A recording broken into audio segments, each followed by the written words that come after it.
What's the fastest way you realized you were in the wrong friend group? Some friend groups take years to reveal their true colors. Others only need about 3 seconds before you're ready to change your name, move away, and pretend you've never met them.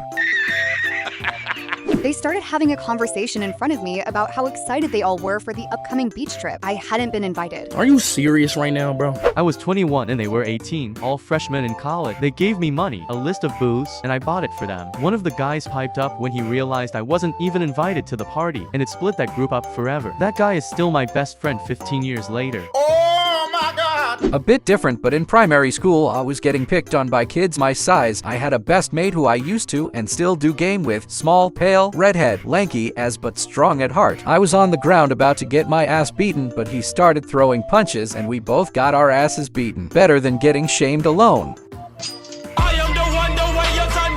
Something similar happened to me at a previous job. Everyone was talking about getting together one day to have beers, pizza, and play Cards Against Humanity. A couple of Mondays later, they were talking about how much fun they had Saturday night playing Cards Against Humanity. Someone asked me where I was Saturday night, and I told him I wasn't invited. Stop hanging out with them that same week.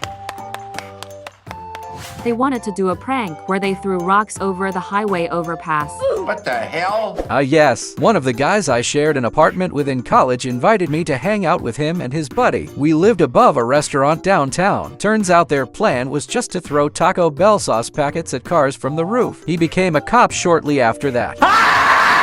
I just remember the time our apartment got broken into and every inch of it was trashed. He was adamant that we couldn't report it to the cops and then confessed it was retaliation because he had snuck into someone's party and set off several works bombs. Was hiking with 5 friends and all of them wanted to jump a fence into a protected snake breeding area to find snakes. I was the only one who refused. What? No, dude! Were your friends Mongees? Yeah, boy. Mongooses, I know it makes no sense, but I like Mongie Mong EYE. That implies you're pluralizing mongoose, several mongish mongoose. When you realized they all planned a night out with each other, you weren't invited and saw it through their Instagram, Snapchat. One of my high school friend groups was myself and 2 other girls. They had gone prom dress shopping without me and posted about it on their Snapchat stories. Later on, one of them messaged the group chat with me in it saying, "Oh my God, guys, I got my prom dress." And the other girl who was with her acted surprised and so excited to see it for the first time. I was really astonished to watch them be so fake directly to my face. Called me for a ride, but when I got there, I realized I was driving the getaway car. Did you see that ludicrous display last night?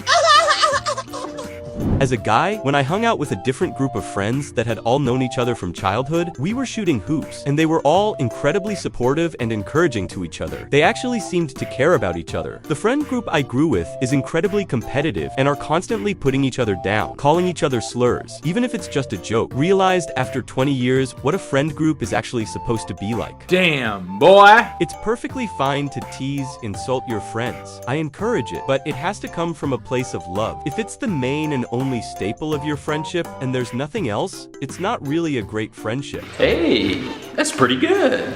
Decided to stop being the one to instigate hanging out to see if anyone would invite me to anything. Literally haven't talked to anyone in that group since about 15 years going.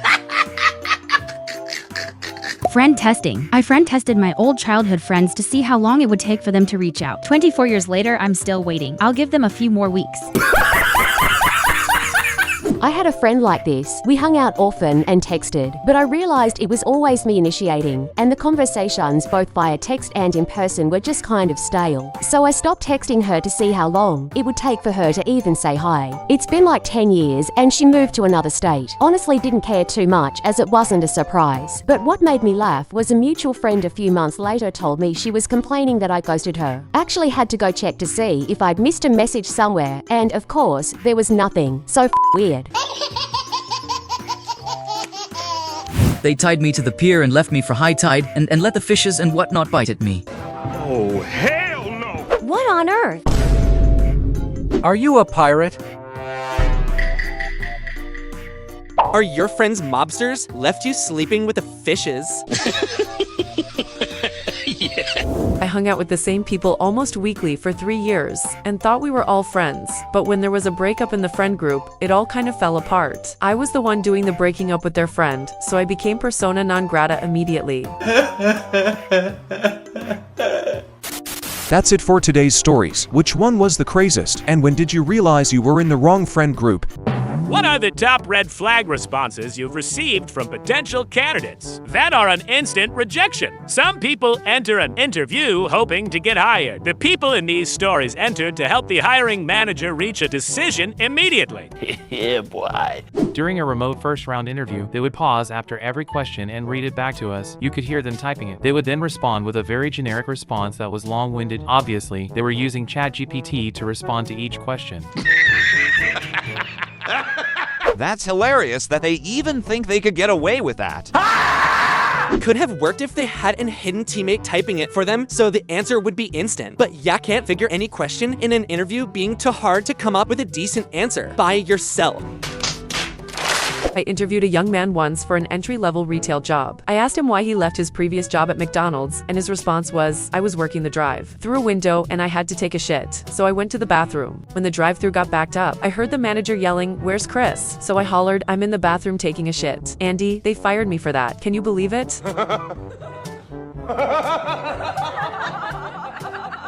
Chris is a legend. At least he had the forethought to go to the restroom first. He saw. So I went to the bathroom and thought it was going to be that he squatted down right there at the drive-thru window. Kept talking about how he shit himself his last job and people made fun of him. Over and over again, this anecdote came up. It was weird. Called me afterwards demanding I hire him and got angry at my "I don't think you're a good fit" response. Oh my God. Sorry, man. I just don't think you're a good shit for the Joe fit. I meant fit. Had an applicant for a junior role put his feet on the desk and say, "Let's talk about my salary," toward the beginning of his interview. That candidate did not make it past that interview. There's a difference between self-confidence and totally tone deaf. We interviewed a guy who had a great CV and boldly and confidently claimed to know all about several areas we are interested in. When asked to explain how he'd solved the problem, the answer was, "Well, we buy this box that does it." Like, dude, we're the guys that make the box. That's the job.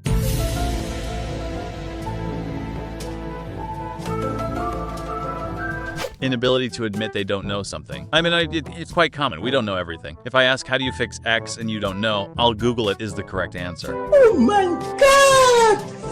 Wow! Actually had that in an IT job interview. Had to take an online test. Ran into a problem I couldn't figure out. Checked the instructions and they didn't say anything about research. So I opened a new tab and Googled it. Turned out that was the correct answer. What am I gonna do? I apologize, this doesn't really answer the question, but I used to interview college students for an internship work-study position in a university admin office. None of them had any relevant experience, so we just tried to get to know them and diagnose whether they can arrive on time, look presentable, and be respectful to visitors. I liked to ask for a few words other people might use to describe them. One student said, "dark, mysterious, and dangerous," and I noped the hell out of that one. I'm imagining the WoW player from South Park. My buddy did the same shit and was mortified. He was nervous after his first out-of-college interview, and he answered, "driven, aggressive, and dominating." He realized as it left his mouth that it was not conveying the idea he had in his head, but was too late. He was going for like a go-getter, take problems by the horn attitude, not like a predator. I had someone once and their employment history was like 3 months here, 3 months there, etc. So I asked them why they left those jobs and every single time it was, "the manager hates me," or "I didn't get along with the manager." Are you serious, my brother? I had a coworker who absolutely could not get along with anyone. She vented one day about one of her previous jobs and then another day about another job. I put it together in my head and she didn't get along with the boss at her for previous jobs. Well, she didn't get along at that job either. What the hell? When I was about 14 to 15-ish, my dad kinda pushed me to apply for a translating job at Sega Good English. I needed a CV to apply, so my dad helped me make one. He told me to put my favorite games on my resume, and my dumbass not only agreed, but answered honestly. Without a single Sega game on the top 5 list I made, this man is an HR manager of 20 years. Oh! listing every single accomplishment from high school and or middle school when you've been out of high school for 10 plus years. Had a guy list every part he got in a musical play, sports he played with scores, clubs he was a part of, etc. All of these dated from at least elementary school on. The man was 50 plus. The job had nothing to do with any of these items. In college, I had a summer job working as an office assistant, and for the first few days all I did was pull files and shred old resume. One guy listed every single thing he could do that could possibly count as a clerical skill. He even mentioned stapling. I once had a guy submit a resume saying that he could not work with women or speak to any woman due to religious reasons. I'm all for being tolerant of other people's beliefs, but this was for a customer service job. If you can't interact with women at all, then maybe this wasn't the kind of job you should have been applying for. Why are you crying? And somehow, every one of these candidates managed to answer the most important interview question without being asked, should we hire you? Absolutely not. Which one was the biggest red flag? Let me know in the comments.